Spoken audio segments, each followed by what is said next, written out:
They just responded that we think you get it. We think you understand us. We think you care, like you understand. And they had worked with other agents. They were not new to this. They understood how the process was going to go. And they just called me up and said, like, we've seen what you've done. We see where your head and your heart is at. And there's no competition. You're in.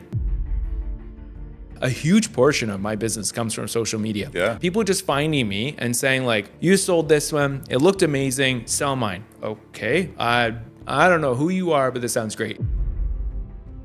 My parents, when I was a kid, before my dad built the house, they sold their house. And so I would have been like 11.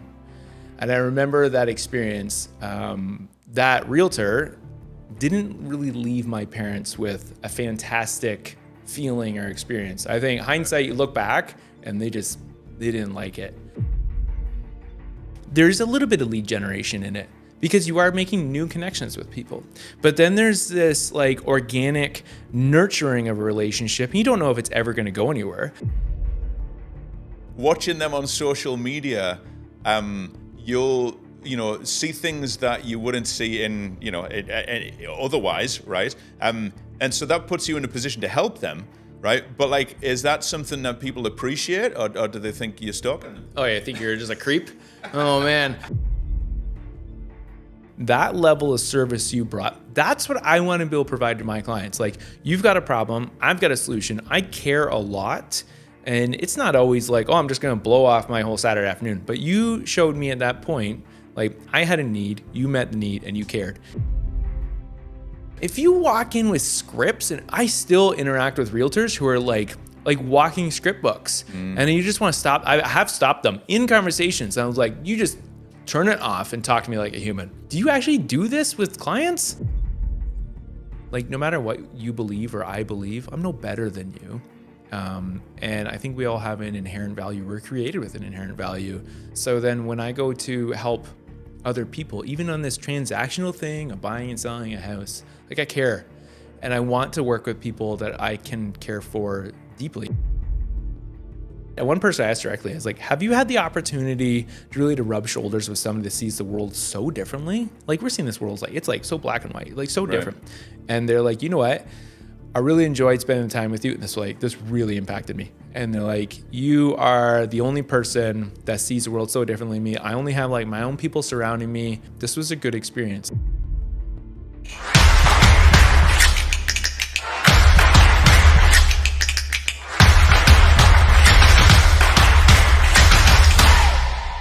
Jason Michel, how are you doing? I'm doing well. Thanks so much for having me here. Thanks for joining me. I'm interested to find out more about what you do as a real estate agent.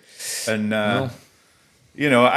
so from speaking to you at various different points, you're a realtor, you do realtor stuff, but then you also do other stuff. Like you build houses, I think. Yeah, that's been something that's kind of come out the last few years. Right. Yeah. So, well, let's start there. Like, what came first, the realtor or the home builder? So definitely the realtor. Well, actually, no. Okay. So when I was a kid, see, I didn't tell you any of this. So when I was a kid, my dad actually built a house. He built our family home. So I went through that a couple of times. And so I was like 10 years old, 12 years old, and going through that process with him and watching him do that, I told myself at that point, like, I'm going to build my own house one day. And then I got into real estate almost 10 years ago now. And that sort of thing was always in the back of my mind, but never really in the forefront. And then some life changes happened, and it went really, really quickly into the forefront of my mind. Wow. So you want the story? Yeah. Tell me all about it. So it was right at the start of COVID. My wife and I we had bought a new build house off a builder. We were there for a few years. We always said, like, when this happens, we're going to sell. And it got to that point, and we're like, let's get this house ready to sell. And then COVID happened, and the house was completely ready to go. And she just said, well, just sell it anyway. So we were one of the very few houses in April of 2020 that went on the market. Right. It was interesting, and we sold. But at this point, nothing really was coming new to the market. So this was before the surge. We listed in the first lockdown. Wow. When nobody went anywhere. So we sold our house. We did really well. We were happy. And then we went out looking at houses, which was like an adventure at that time. Right. And there was nothing that made her happy really, and that we were satisfied with. And she just said to me, she's like, is there any land anywhere? And I was at that point, I was like, I want to build a house. Right. And I was like, oh, I know of this one piece of land. So we went and looked at it. So that was like April, May. We looked at it. We looked at it on Tuesday, bought it on the Wednesday, and took possession like a month later, and we designed our own house kind of like on our bed, just kind of sketching it out on paper, being like I guess we're going to build a house. Wow. And we got into that. But I was doing real estate. I'd already been doing real estate for a number of years at that point. Right. Yeah. So what would have happened if you had sold your house and then been able to easily find another one? You would your whole trajectory of life would have been different, I guess. I think so. It was a really exciting time. I think I've always wanted to do that. I always liked the business ownership. I always liked the home building thing. And I don't know, like I talked to so many clients. As a result now, this has put me in conversation with so many people who are saying like, I want to build a house. I want to do this. And for one, I always lead off with like, don't really follow my lead. Like my lead was like chaotic, and I can tell them like, hey, this is like probably the hardest way to build a house. We can get into that. But it put me in a position where people would come to me and be like you did this. You kind of bootstrapped your way through this while still working full time, like continue to do real estate and all that. Right. Like, how did you do this? I think there's so much that can be said about like,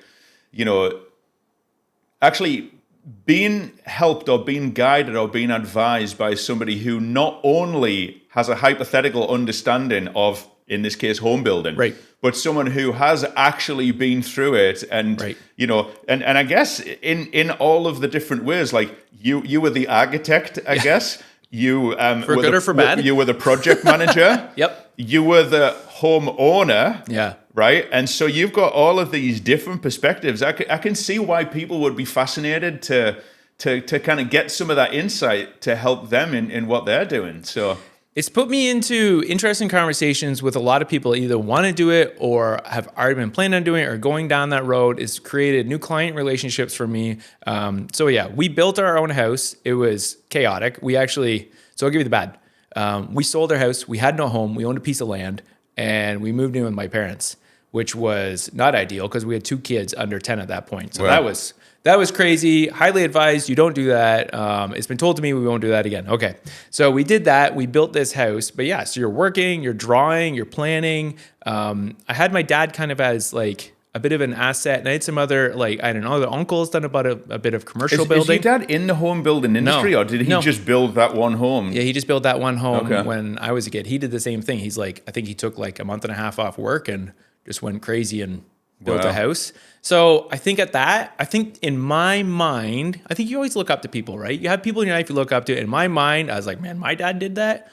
I'm going to do that. I can do it. I can put this together. I think at that point, I should back up a little bit. I'd flipped a couple homes too. Oh, okay. So like in 2018, 2019, I'd bought a few like bungalows in Oshawa, flipped them. I had a ton of fun doing that. I made a bit of a name for myself as like trying to create these like duplex properties for investors that still looked really good. Right. So I built some good connections with trades guys. So when I went into getting the land and saying I'm going to build a house, I already had a bit of a team that I could call up and be like, hey, like you do this, you do this, you do this. Like I need help. It was at an interesting time too. Like this is when everything was like shut down. And so a lot of these guys had nothing on their docket for like future work too. Right. So I'm like, hey, we got to do this. I need help. Like, what are we going to, let's do this. So they didn't have a lot of work. So it helped out a lot of different ways. It made great connections for me with them, but I should circle back to the clients too. I've picked up a number of clients as a result, mutual friends of ours who have been like bought land or who said like, I want to do this. Another real recent one too, just basically said like, you're really like-minded. You understand what it's like. You understand why we want to build this house and sell it and build and sell it and what we're trying to do. So can you walk with us through this journey? I mean, that thought of walking with clients through the journey, I love it. I just love it. Yeah, I think, with all of the confusion in the economy, all of the different opinions that are conflicting with each other and flying around, I think it's probably more important than ever now for people to feel like, they are with someone who understands them, Right. and not, and who is actually going to, like you said, walk with them, as opposed to being this kind of like at arm's length, like, here are some listings. Yep. And so what's that experience been like for you then, working in a more, working more closely, I guess, with clients on that particular type of, I don't know, like on that particular type of transaction, particular type of process? So I've done it a few different ways with like different end results and different goals. So like I said, I did my own. And so at that point, you're building, planning, dreaming, like in your own family. I also have, right now, I have a partner who we're actually building a custom home in the area here. And that directly came as a result of like selling a piece of land and then just helping someone like, hey, can you help me find a builder? Well, yeah, no problem. I can help you find a builder, and talking with them and just trying to lead them that. And then they eventually turn to me and they're like, well, why don't you just do it? Right. Well, okay. And at that point, actually one where you and I had met too is another one we did like up in Uxbridge, right, which I think put me on the map a little bit more too, just consulting with a client. So that was more of a consulting role. They were self-building. Okay, well, let's help you find the land. It is. And you're trying to bring the value, because when you just go look at a piece of raw land, like where can we put the house? How can we do this? I guess, yeah, you're right. Just trying to give more value than what I think people traditionally would just look at a realtor to bring to them. Be like, yeah, you can do this. I can see it. This would be super exciting. It's not going to be easy, but if you have any questions, I'm going to be with you along the way. I'd imagine there's probably a lot of like really kind of small details as well. Like, don't put the back door there, because then you'll like, again, it's because you've been through it. I went through it. Like, I understand it. And now even when I walk into the different styles of houses you're trying to do, when I walk into them, I'm like, look, I've lived through this. I've lived in the new home. I know what I couldn't stand from what I did in the house. I know what I could have done better. Like, can we just chat through it? And I just want to bring just different bits of value, different bits of, like, it's opinion, but it's information. Like, this worked well, this didn't. Like, can we just think through it? And sometimes I think people need to have counsel in their life and people to talk to and just bounce stuff off. And hopefully I can provide that. Yeah. So I was thinking, actually, as I was driving here, my parents, when I was a kid, before my dad built the house, they sold their house. And so I would have been like 11. And I remember that experience. That realtor didn't really leave my parents with a fantastic feeling or experience. I think hindsight, you look back and they didn't like it. So then like 20 years later, like now I'm a realtor and I'm like, how can I provide my clients an experience so that when they leave, they felt cared for, they felt well guided, they feel like walking through that experience.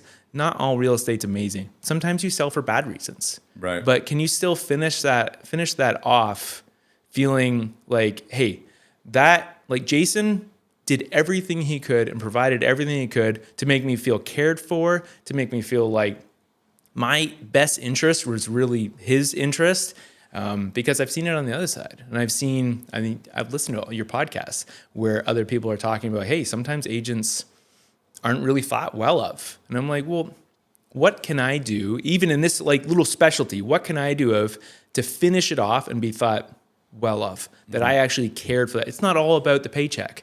So like, for instance, right now I've got one client that's building a house and they're using a different builder. And I'm like, I'm there for you.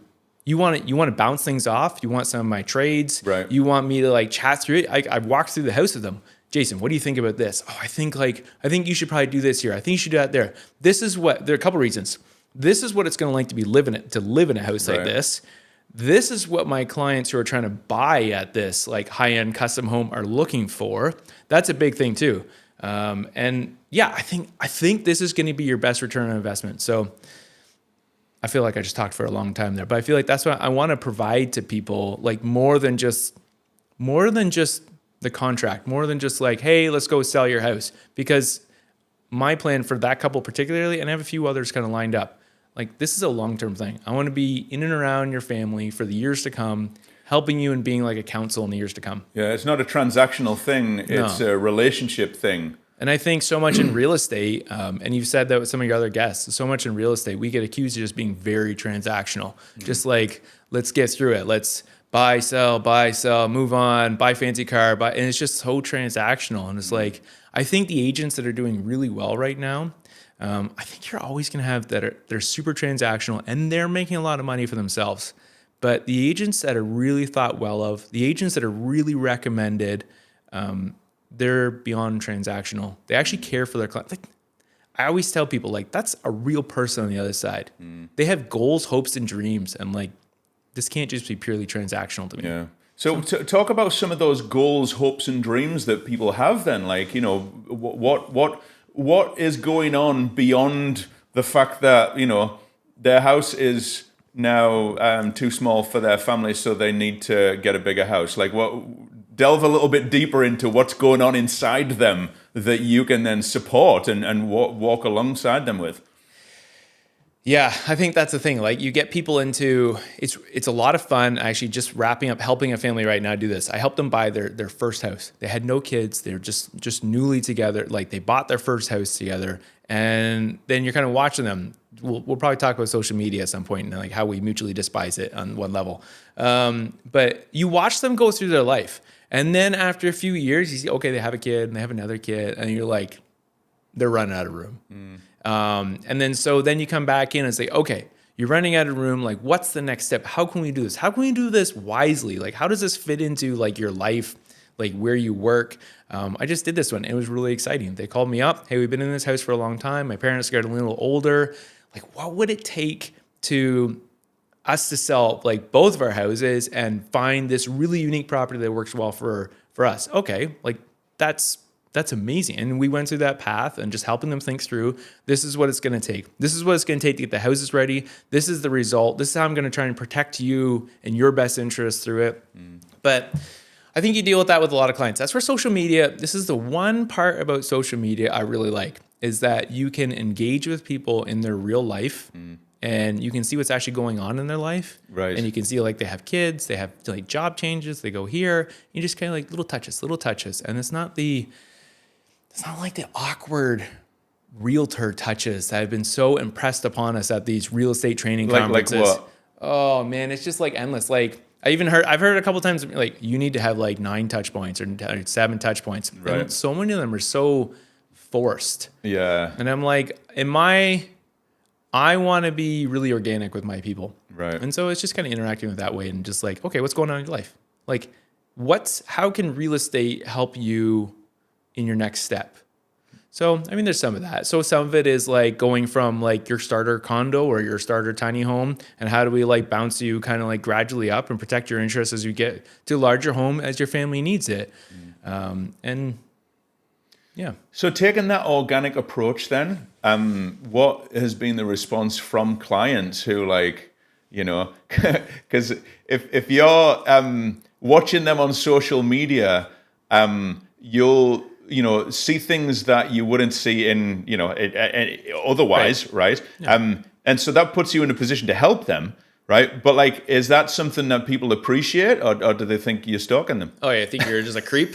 Oh man, I mean, just kidding, by the way. No, but like, it's a valid question, I think, because okay, how does social media start? Social media started like you just want to stay in touch with people. And I remember when we first got Facebook way back when, you're like, oh, I just want to keep in touch with people I went to university with or this or that. And then it became like it's just this big thing. And a lot of it's so fake. Yeah. Well, I think most people on social media, just like they're posting pictures of like what's going on in life. And sometimes you just kind of even just liking a photo, and sometimes and it's just nice to see them. For me, like if I move someone in a house and they're super proud of like, you remember first time home buyer in a house and you ask them like, are you handy at all? No. I'm like, well, like, and then they're like, but I want to learn. So then you find out, then they're messaging you, hey, I'm on YouTube. I'm learning how to do this and this. And then like, they're really proud of it. Right. And I'm really proud of them. I feel like I have this point of pride. I have a couple clients in particular.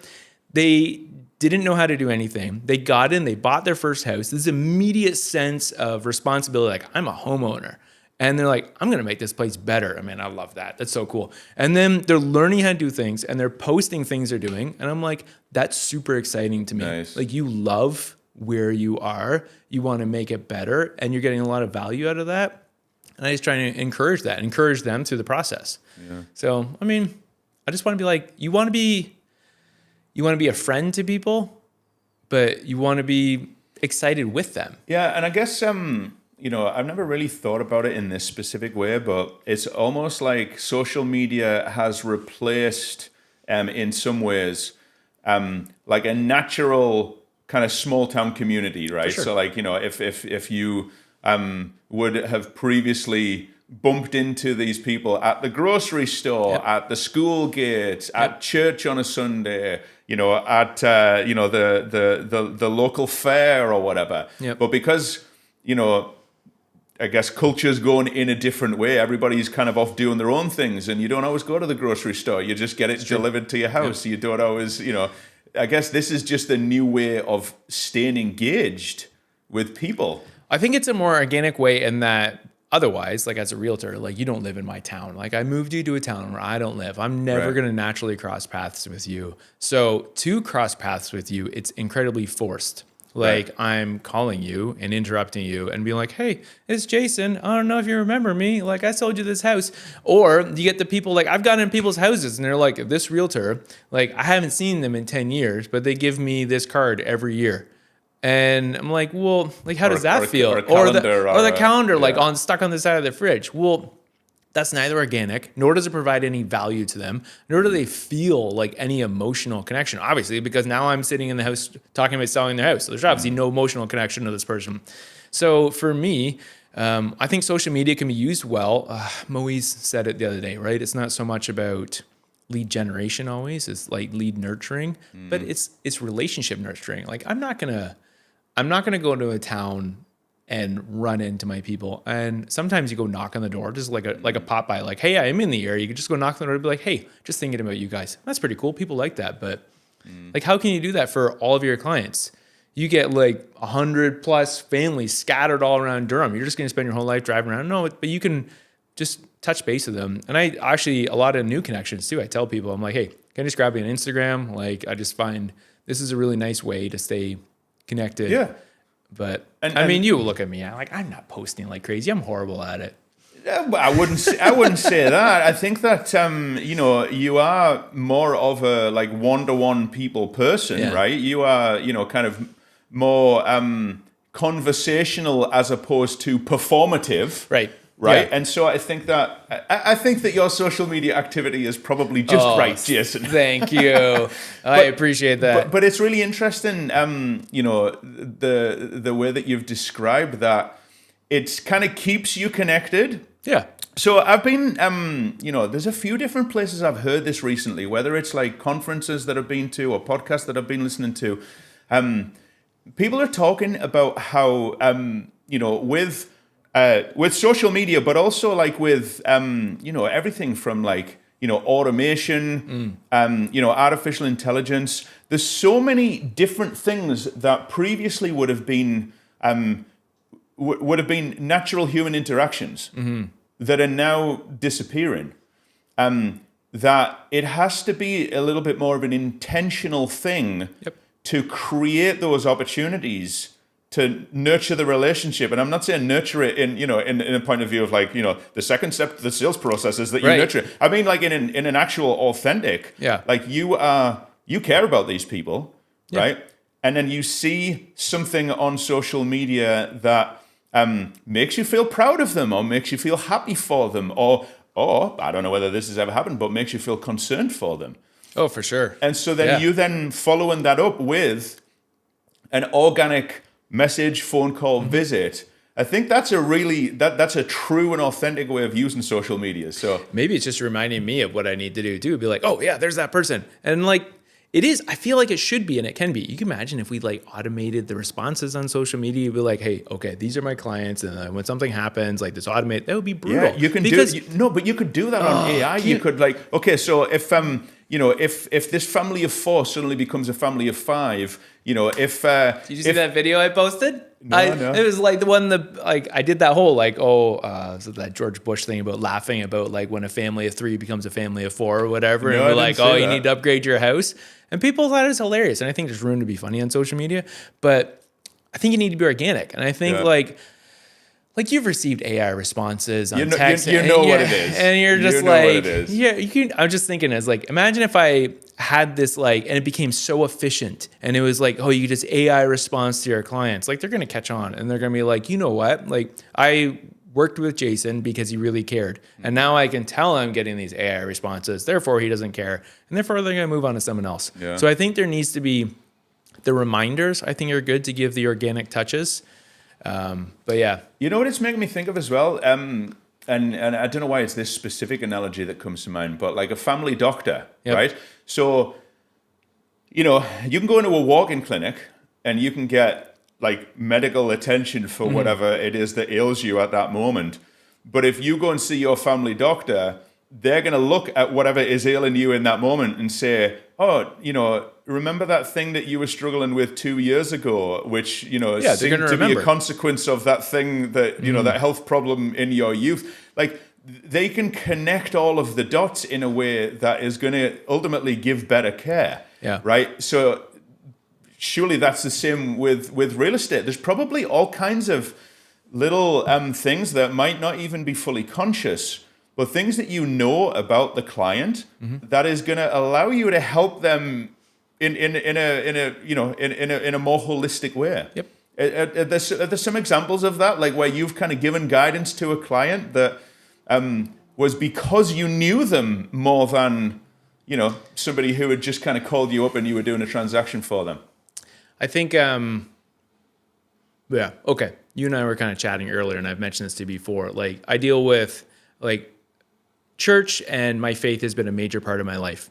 And as a result, I do have a number of clients. Like, not all my clients are. I have a number of clients who also share the same beliefs, who go to church, who I know of, who are in these circles as well. And they'll be coming and be like, I want to buy a house. I don't really know where to move, maybe here, maybe there.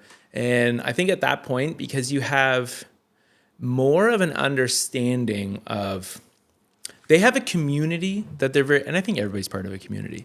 They have a community that they're very well entrenched in, and it's a very important part of their life. And I understand that because my church community, my family there is a very important part of my life. So then they'll go in and be like, I want to move here. And I'm like, okay, like, you're in a special situation, in my opinion. I want to have this chat with you. Like, how is this going to look? If I move you here, how is this going to affect your community life in this part of your life, in your church life, in and it's not necessarily going to affect their faith, but it's going to, maybe it'll affect their ability to be involved in their community. And I think as humans, we're created to be involved in community. And so I think at times, like, I've been able to have that conversation with different people who I understand that part of their life in a different way. And I can be like, okay, let's talk through how this is beyond real estate now. Right. Like, I'm taking the real estate hat off. I'm kind of putting like, I care about you hat on. How is this going to affect your life? How can we think through this, and what's the best solution here?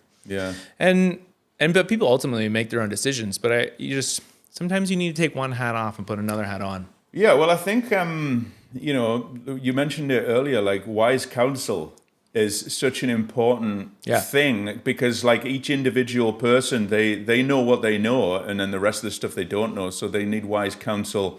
You know, to help guide them in a direction that's ultimately good for them. And I think that, like, just thinking about my own experience in choosing where I was going to, you know, we were going to buy our house and then we were going to move to and stuff like that. It's so easy to get fixated on a couple of factors. Oh, yeah. Like, what am I going to get for my money, you know, if I move this far east? Oh, yeah. Or, you know, what is the up-and-coming area that is probably going to maintain or increase value the most? And you know, as prices go up, as the economy goes crazy, and as people are just more, you know, kind of making decisions based on fear, it's so easy to forget the other stuff. But it's the other stuff that's actually arguably the most important stuff. So I've had this conversation with you because I've kind of teased you a couple times, being like, John, if you had known where your business was going to go, would you have moved that far east? Like, Yeah. Okay, so actually one thing I did want, because you're like, Jason, what do you want to talk about? I'm like, I don't know what I want to talk about. I want to talk a little bit about, like, why am I sitting here with you and I'm gonna flip it back on you. Like Okay. you're like, you weren't expecting this. Like, how did we meet? Do you remember how our first interaction? I remember it very, very well. I've got a very, very vivid visual memory. So I remember I was sitting on my back deck, and it was kind of the summertime. I was kind of enjoying a Saturday, and my phone rang, and I didn't know who it was, so I answered the call, and it was this guy called Jason Michel, and he told me that. You were doing some media for a listing that was, that was going on the market. And when the videographer tried to launch the drone wouldn't launch because it was in a restricted area. So that you went and told the homeowner, "I'm really sorry that we can't launch the drone." And then the homeowner said, "Okay, well, why is that house down the street? Why do they have drone photography?" And then you looked up and somehow found it was me, and then you called me. So I was on the edge of being potentially embarrassed because I couldn't provide the service to a client that another agent had provided. I called you up, and we had this other. I had another client of mine that said, "Hey, like I've got this friend that does real estate photography. Right. You should use him sometime." And I'm Right. like, "Yeah, that'd be good." But I had a real estate photographer already, Yeah, so- and I was like, "Well, I mean, this guy's kind of connected to the brokerage." And then, I was on at this point. I was like, "Well, this is a little embarrassing because now I can't deliver the result." And I called you up, and you were like, "I'm there," and you either came out that day or like it was so fast. I think it was the same afternoon. Yeah, it was like the morning call, and you were there in the afternoon, and I was like, you know what? That level of service you brought, that's what I want to be able to provide to my clients. Like, you've got a problem, I've got a solution. I care a lot. And it's not always like, oh, I'm just going to blow off my whole Saturday afternoon. But you showed me at that point, like I had a need, you met the need, and you cared. And that was incredible. And from there, I've been like, hey, man, you're all over this. And then I was thinking about this more because I've been thinking about this over the week. Just kind of like, we've been working together for a few years now, and it's been amazing. And I think you've done some really fantastic work. The amount of times I'll have a client, okay, so like when we did that big house up in Uxbridge, which was a ton of fun, right? We had a lot of fun with that one. Yeah. You called me up and you're like, I think this house needs sunrise, a sunrise video. Can I come at 7:00 in the morning and catch the sunrise? I called my clients. And I was like, the photographer wants to come at 7:00 in the morning for sunrise videos. And they're like, what? He does? Yeah. And he's like, yeah, he thinks it's going to look amazing. And they're like, yeah, that's amazing. And you came, and I dare say, those videos that you made, like propelled you and I in really fantastic directions. Yeah, You and I both gained like huge, like tons of exposure. But again, you were there like in my corner providing a huge amount of value. Like I have so much confidence, and I think this is just pushing back on you to kind of like pump up your head a little bit. I know bringing you and your team in is going to provide so much value to my clients, and they love what you bring out. And you're representing me really well. Like I hire you, you're representing me really well, and you're continuing that vibe. I want to provide value for my clients. I want to make them feel really cared for. I want to make sure they feel like I've got the best. Mm-hmm. And I think we're really in the same corner in that regard. And anytime there's any sort of issue, like you're on it. And that's why. So I was kind of thinking about that this week. I was like, how did I meet John? I was like, yeah, I remember. Like he completely knocked that one out of the park for me. And there's been a couple other times where you really knocked it out of the park for me. So I would say my working with you is because like you really get it. Right. So and I'm not entirely sure how we got here, but I was like, I gotta interject this in. I appreciate. Don't want to make you blush or anything, but it's important. Like if I'm gonna have this ethos of like how I want my clients to be handled, it's important to have a team that's around me because like I don't have a team. I'm just like a lone wolf. Right. But like my team of people, trusted people who come in and help me get these houses ready, like understands the value that I'm trying to bring. Yeah. Yeah, and I appreciate everything you said. I really do. And you know, it's for me, it's also not transactional. Right. And I actually remember that time where I came and did the drone photography in the restricted area and stuff like that. You were like, you know, how much is it going to cost? And like, do you need to do the whole thing? And I'm just like, whatever like whatever you need. I'll just I'll shoot the footage and then I'll give it to you so that your photographer can edit it, or I'll edit it, or like whatever needs to happen. And I find that when I approach business in that way, which is the way that I always try to approach it, the overall outcome is always the best anyway. And it's almost like I'm intentionally not fixated on what the outcome is going to be. Right. I'm not fixated on what I am going to get out of it. I'm more concerned about what value that I can provide, because I know that in the grand scheme of things, it's all going to come back into the positive. I think it's always that scarcity abundance mentality, right? Right. And I think you go into it realizing that, you don't have a scarcity mentality, and you're going into it realizing that like your job is not to always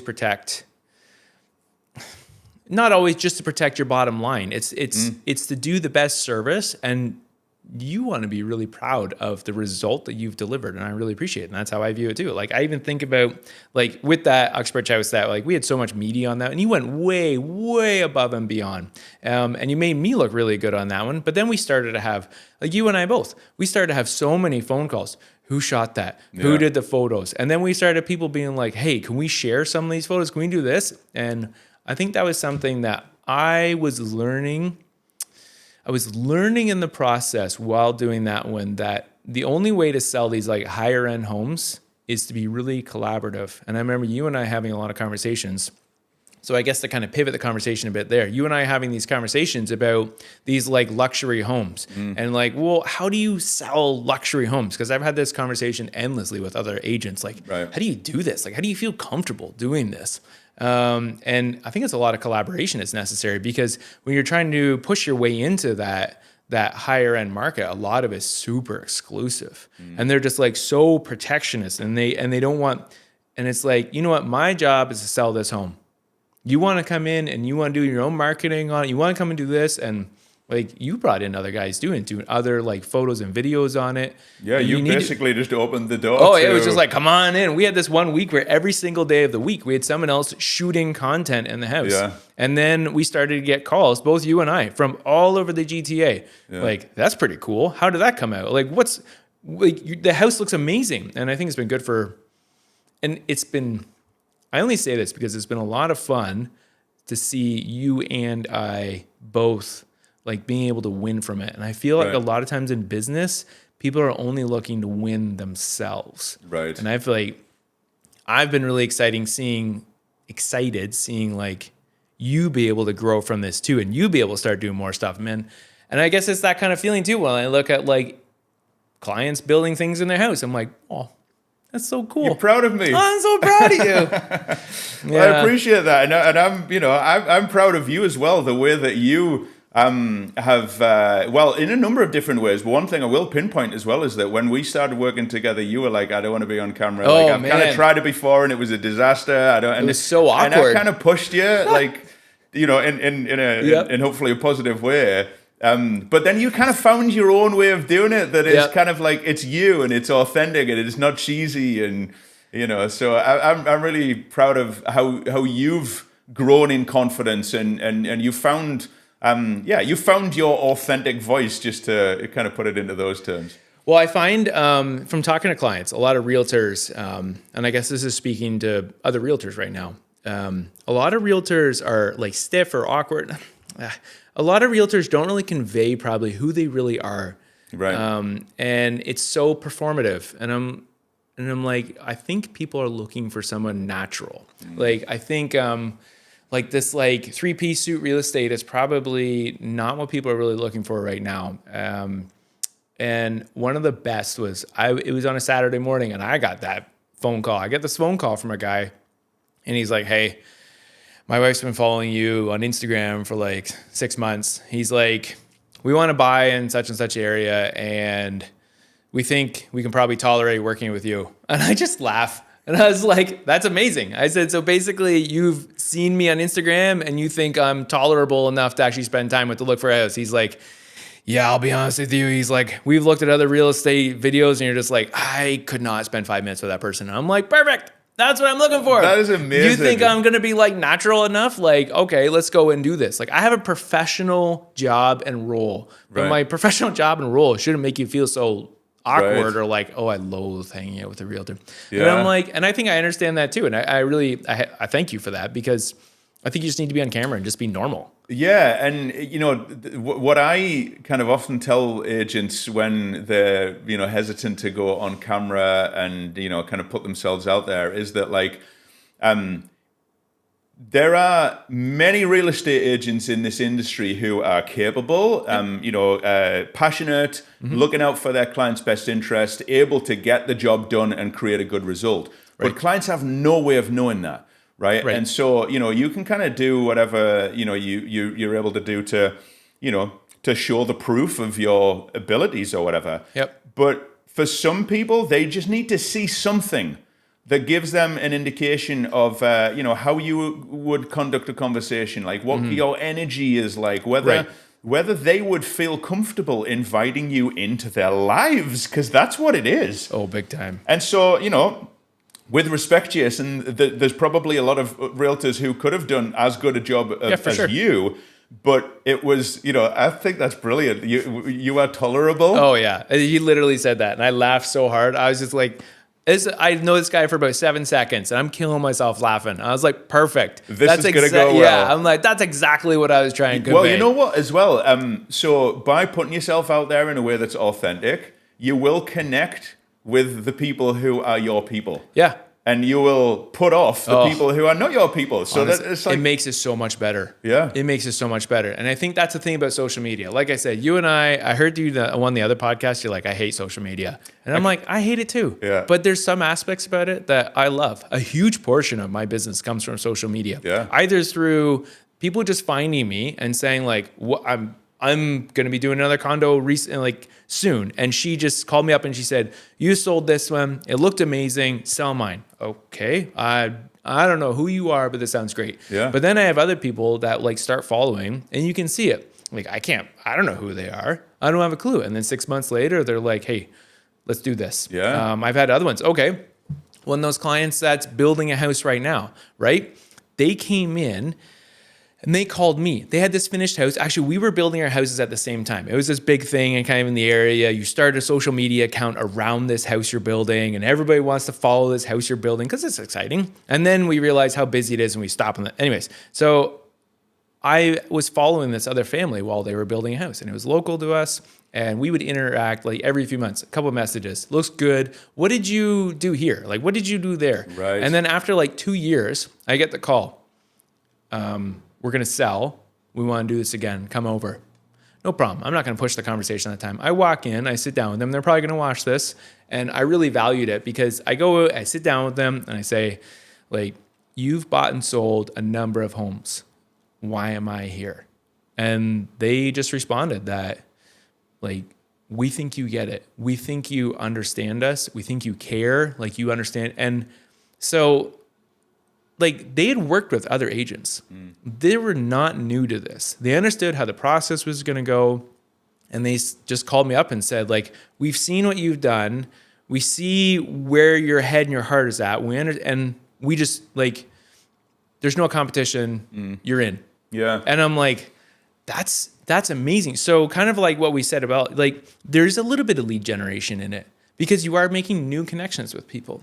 But then there's this like organic nurturing of a relationship. And you don't know if it's ever going to go anywhere. These people, in my opinion, had built their dream home and they were never going to sell. And then they're like, no, we're going to do this. And I'm like, great, I'm with you for the process. Let's play the game.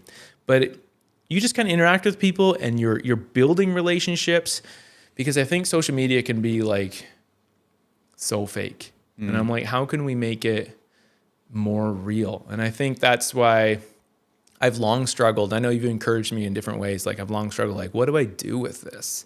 Like, I don't have a huge following, but how do I keep it real to me. And I'm sure we'll have more conversations about this, but Well, I think I know that a lot of your activity on social media, as well as the reels and the content that you post, is stories, and I think the stories come across as very, very authentic. like me driving my tractor in the snow. Yeah, there we go. Exactly, and it's things that people will relate to, and I can't. You can't underestimate how much impact it'll have on somebody to just to see you on social media or whoever on social media and go, yeah, that's one of us. That's one of my people. And I think that so when I was first kind of starting off my career in a different aspect of photography, I did a lot of research and training on sales, right, and sales techniques and stuff like that. And it served me quite well. I was able to use sales techniques like handling objections and making offers and stuff like that. But I was able to kind of use it in a way that I felt was not manipulative. It was still in the best interest of the client. But even stuff like that now, people smell it a mile off. That's what, and you know how many realtors are like, I'm a new realtor. You don't learn anything in real estate school. It's like, I don't know what I'm going to do. I should go to these real estate conferences. And what do? They give you like this book of like written out. These are the objections. Yeah, this is your script. If you walk in with scripts, and I still interact with realtors who are like walking script books, and then you just want to stop. I have stopped them in conversations. I was like, you just turn it off and talk to me like a human. Right. Like I'm a professional. I understand these bogus scripts you're throwing at me. Do you actually do this with clients? So yeah, like the objection handling and scripts, it's like, we need to step away from that. And I think it's like, it's too efficient and people feel it. And like, you're not like that. Like, it's not objection handling. It's not scripts. It's just like, hey, this is me. This is how I think you're going to be best served. Yeah, and that's what I think too. Actually, it's funny you brought that up with the stories. So another thing I do a lot is I'm trying like helping. I live in the country. I've got 10 acres. I've got my tractor out there. I'm doing that. I want to be able to help people. And I think people kind of come in line because how can you move some, this is my opinion. How can you move someone to the country and help them buy that house and understand the pros, the cons, the things that can go bad and the things that can go good unless you've lived it. Right. So part of the thing is like me posting those videos of me like snow blowing my driveway with my tractor or doing this or taking care of the ponies or a lot of that is like you get it. I get it. You get it. And people will come up and they're like, it's my dream to move to the country. I'm like, I get it. It was my dream too. Like it's the same thing as the building the house. This was my dream. Like I understand. And the amount of times I've said to people, I know what you're feeling. Like, I know how hard this is. I know how much you desire for this. Like, I'm not going to pressure you. Let me help you figure out how to get there. And I think that's it. And like we said too about, you're trying to work, your ideal client is someone that's probably like you or understands you or just is in line with you. Has some kind of common ground or common experience. Yeah. Like I've helped people who are like so different than me and you help them and you try not to keep it transactional and you're like, but then, and sometimes it's harder. And because you're just like not really walking the same path and, but sometimes you're just looking for those people who are like, yeah, I want to help you because I really understand what you're feeling. I know you want to get out of town. I know you want to find that house in the country. I know what you're looking for. Yeah.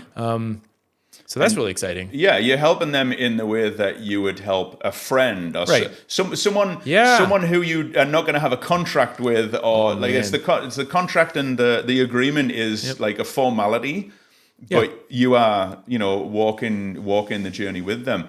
I'm interested, and this is kind of like taking a little bit of a different direction, but like you spoke before about, your faith and the community that, is very important to you that is around your faith.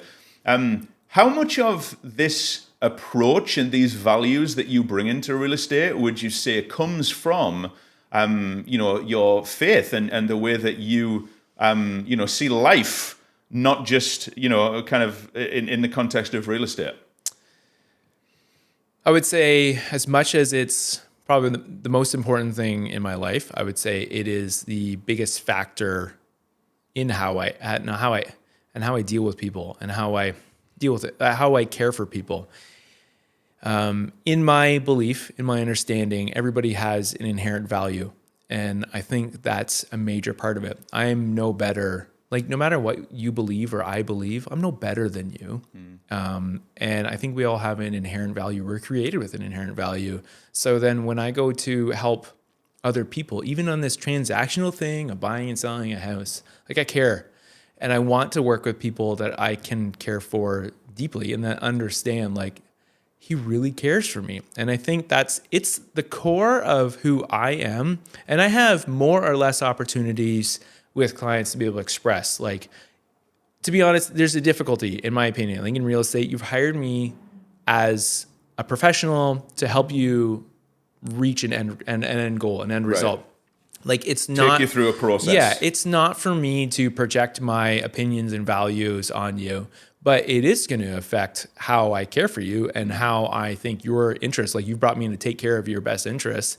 So I think it's foundational to who I am. So then it becomes foundational to how I deal with and care for and guide and protect clients. But that being said, actually, there's another side to this too, because I think we're in such a polarized society right now. And I don't want to date this too much, but obviously we're heading into an election. And like we saw elections south of the border, and we see like all these like conflicts between like political parties and religious factions and groups. And like I have had the opportunity, really, really great opportunity to help people who are so diametrically opposed on political or just like life value things in me. And a couple of them, I've had the opportunity at the end to be like you and I see the world so differently. Like, was this a good experience? Like, have you had, one person I asked directly is like, have you had the opportunity to rub shoulders with somebody that sees the world so differently? Like we're seeing this world, it's like so black and white, like so different. And they're like, you know what? I really enjoyed spending time with you. And this really impacted me. And they're like, you are the only person that sees the world so differently than me. I only have like my own people surrounding me. This was a good experience. And I'm like, to come out of that and be able to say like, there was a real sweet time back before I was even born. Maybe I only read about the history books about how people could still be friends and see the world differently. And we've really lost that right now. So in my, if I have the opportunity to help people that just come at it from such a different angle, I've really, really relished that opportunity. You welcomed me into your life.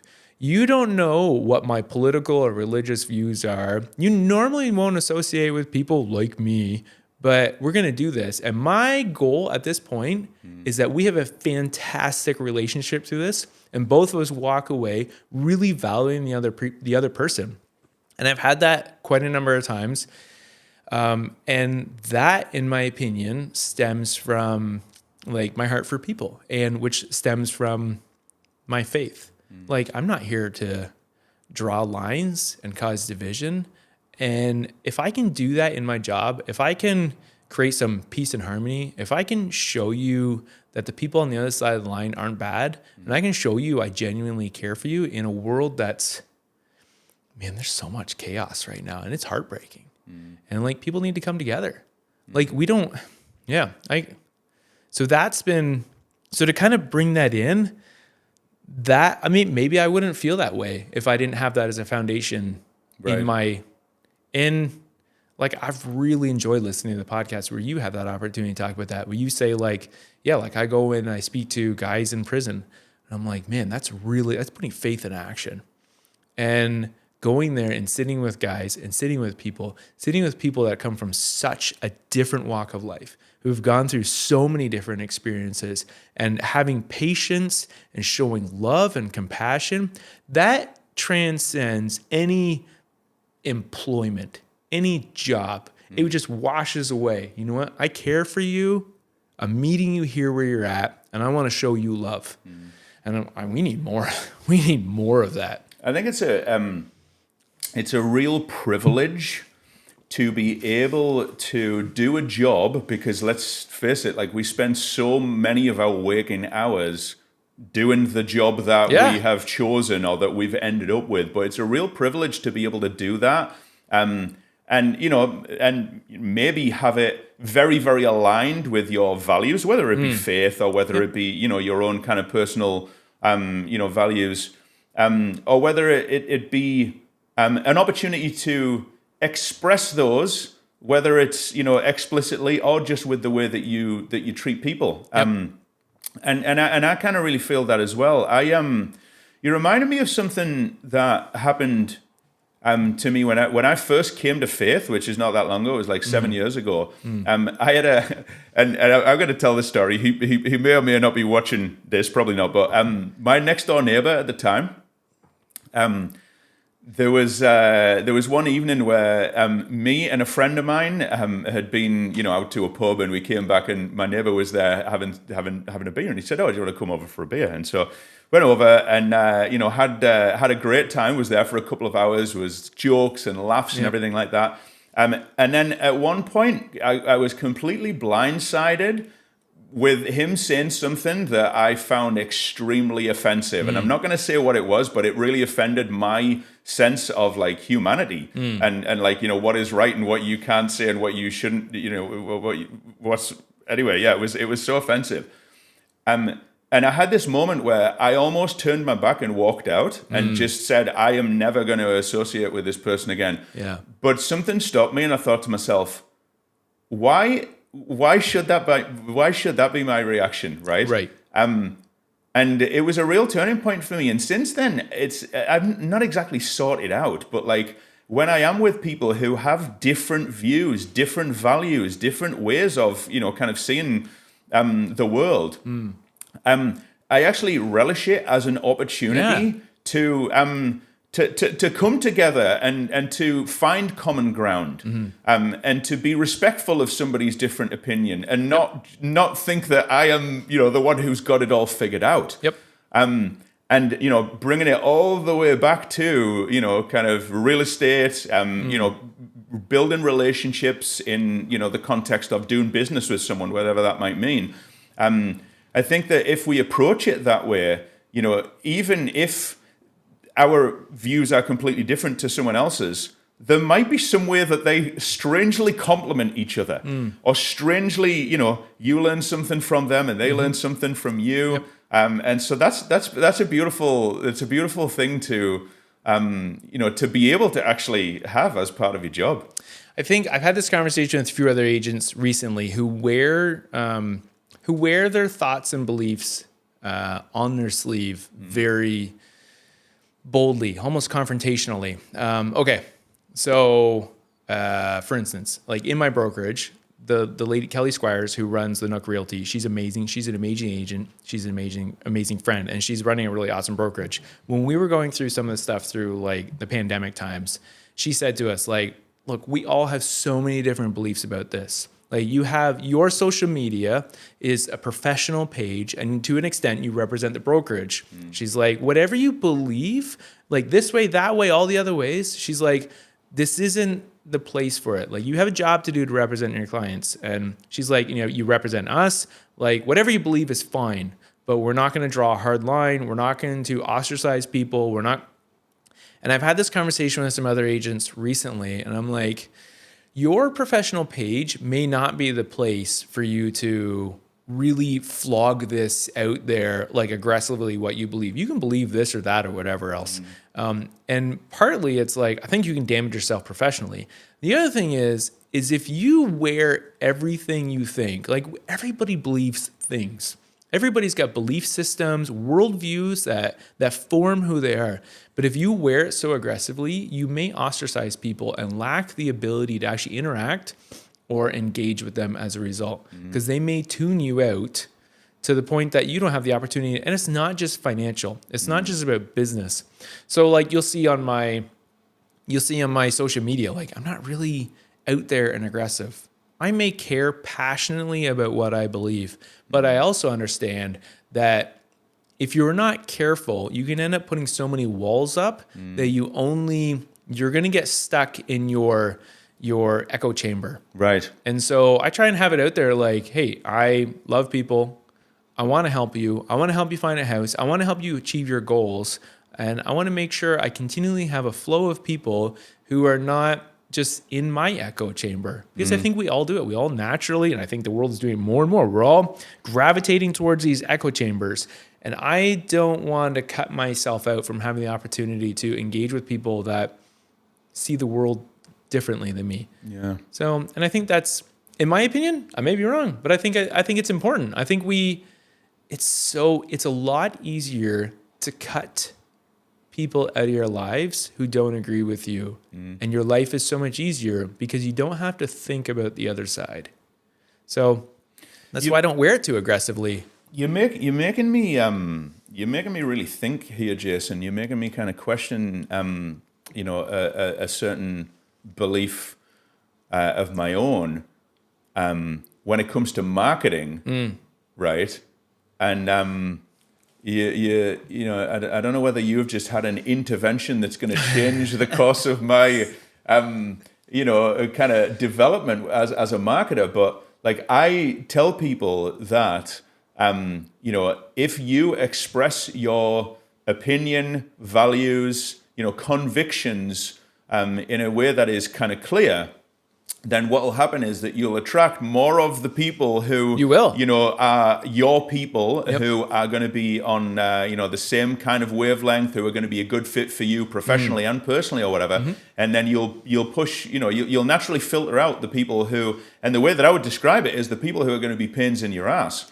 Right. And so I believe that, and I think that there is a benefit to that, but you're just making me see that, I guess, everything in balance. Because if you go too far, then you are just going to surround yourself with people professionally and personally. And obviously, we all know that there's often like a blurring of those lines. That if you only associate with the people who you are aligned with in terms of like who you'll vote for, or what church you go to, or what you believe should happen in this particular kind of subject of life or culture or society, you're gonna really you're just gonna get deeper into that echo chamber. So yeah, I'm actually having an existential crisis right now, Jason. I'm always good for giving people existential crisis, but I really think that's it. I think so my belief system, we're called to shine lights into the darkness. And you can't, if you're only surrounded by the exact same people as you, you're not shining light anywhere. And I think there is a value to continually having people in your life that are not exactly like you, because it does challenge you. It challenges your thoughts. It helps you grow. And I agree with you. It would be so much easier just to put yourself out there on social media, be like, this is me, this is my beliefs, calling all the people who are exactly like me, because I want an easy life. Yeah, and they want an easy life as well. So then I don't think we're called to have easy lives. And I think that's the biggest thing. And while professionally, maybe it's easier to put food on the table by only working with people who are exactly like me. I don't think that's what it's all about. I kind of want to call everybody to me. Yeah. For my good and for their good. And it's interesting, that example that I gave about my next door neighbor in the garage. Yeah. What actually happened following that, I ended up developing a really good relationship with the guy, right? And we would talk about things that were common ground. And then occasionally, when something would come up where we had a difference of opinion, we would actually, it was this funny thing that would happen. He would get really angry about a certain subject, right? But because that's not my style, like I don't really know what anger is. Like I never get angry. What I do is I throw back love. So he would be getting irate about something that was like on the news or in social media or whatever, and I would be kind of offended because I have a different view. But I would be, I would be like shouting and singing my response, and it was this kind of funny thing that it allowed. We just found this way to kind of make it like work. We were compatible even despite the massive differences, and there was a discomfort there. But it was a discomfort that was important. And in fact, it's funny. When I so the way that I first came to faith was that my wife, has always been a woman of faith. She invited me to come to a program at her church. Okay. Right. And I don't remember ever saying yes, but I you were in the car. I ended up there.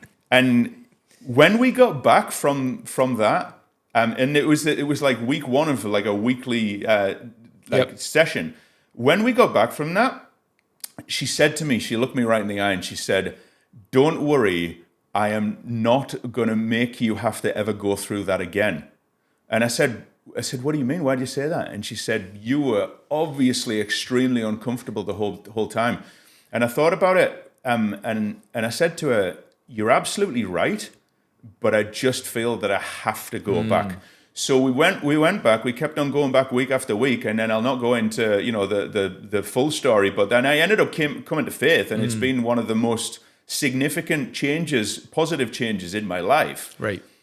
But it was because I was so extremely uncomfortable, but I recognized that was a necessary thing for me. Yep. It's almost like I recognized that like this discomfort shows that I am too insulated, that I am too I'm too deep in an echo chamber that I there was something in me that recognized that I had to get out of it, and so I got out of it. Yeah, I think that's an important step in life. And I think some people never get to that step of realizing like, hey, I need to bring some other voices in. And I'm not saying you really need to rock the boat. I'm not saying you need to bring in like incredibly offensive things or things that are just like go against all your morals and values. But I think it is important to breathe some of the air outside and be like, yeah, because it's so easy. The echo chamber is so comfortable, and it's so important to keep some diversity going so that, man, it just makes you a better person. And that's what I want to be. Like, I want to be a caring person. Like, I don't care where you come from. That's not like, it's not my job to care. My job is to get you in a house. But through this process, we're going to be involved. And I tell people when we get into this, like when it comes to real estate, like, you need to be okay with your realtor because you're going to have a lot of long conversations. You're going to go through difficult times and you're going to spend a lot of time together. But through that process, there are going to be stressful situations where you are, you're going to be together and you're going to have to work together. Yeah. Yeah. And in that process, I want to be challenged and I want to grow and I want you to be challenged and you to grow. And these are just little things. But like I said, like I don't put it out there super aggressively because I want to keep like a broad scope of people and beliefs kind of in my life so that I can speak into them and they can keep me well-rounded as well. So it flies in the face of what we're told to do in marketing and business. And I agree on that. Yeah. So you've actually done something very, very important for me there. You've helped me to recognize a disconnect between some of what I have come to believe about marketing and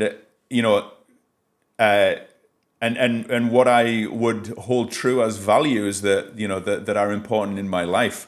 And so I've got some work to do here, but I appreciate you starting off the process. And yeah, there's got to be some way to reconcile it, or there's I don't know. It might be that once I actually think about this, I'm like, no, you should put a message out there that is going to be well received by people who maybe aren't your people. I don't know. But this is a fascinating thing that you put in my brain. Thanks, bud. Hey, no problem, man. I'm glad to give you something to think about. That's good. Yeah.